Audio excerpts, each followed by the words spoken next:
You're tuned to GNN, the Global News Network, a division of Towtown Communications Company Limited.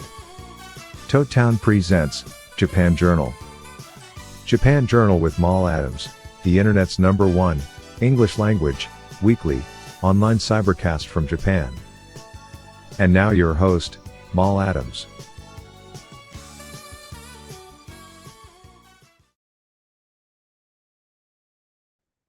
Good day, everyone, and welcome to yet another edition of Japan Journal, the internet's #1 weekly English language online cybercast from Japan, with your host, Mal Adams. Today, we're talking about a special documentary to uncover some of the criminals associated with the 2008 financial crisis. You'll recall that in the early 2000s, the global economy stood on the precipice of a crisis unlike any other. In this special documentary investigation on Japan Journal, we delve into the web of corruption and financial manipulation that led to the 2008 economic meltdown.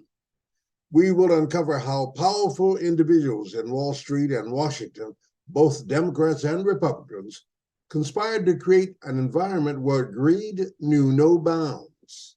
I'm your host, Malcolm W. Adams, and this is a Japan Journal special production, brought to you by Towtown Digital Media.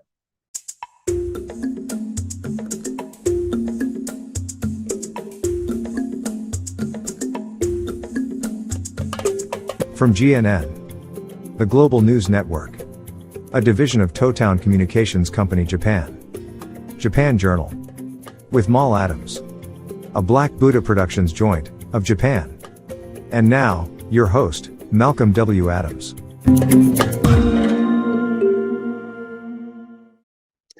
Our story begins in the heart of Wall Street, where the financial sector's power was growing unchecked.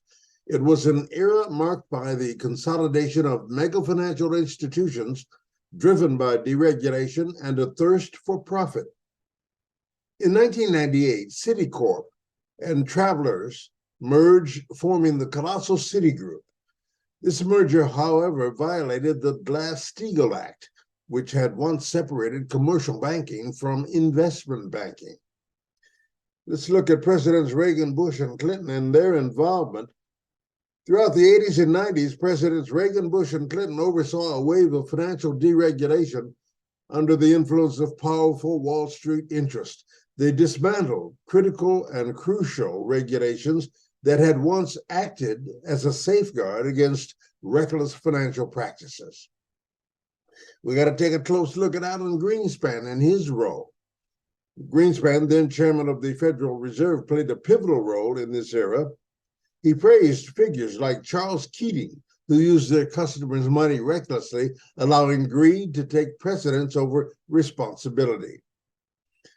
Further fueling the fire of deregulation were Treasury Secretaries Robert Rubin and Larry Summers. They advocated for policies that favored Wall Street's interests, even as the financial sector grew increasingly powerful. You'll remember the too big to fail problem? Well, by the late 1990s, major financial institutions had become too big to fail. This phrase would become all too familiar, as it meant that these firms had become so massive that their failure could threaten the entire economy, and that it did. In steps the Gramm-Leach-Bliley Act. In 1999, the Gramm-Leach-Bliley Act, often dubbed the Citigroup Relief Act, was signed into law. It effectively overturned the Glass-Steagall Act, allowing even more mergers between commercial and investment banks.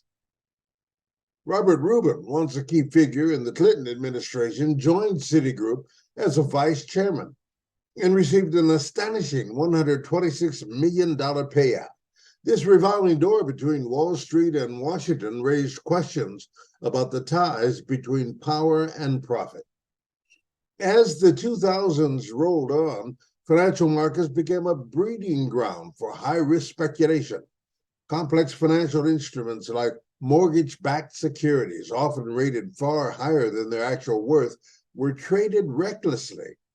In 2008, the bubble finally burst, the housing market collapsed, and financial institutions found themselves holding worthless assets.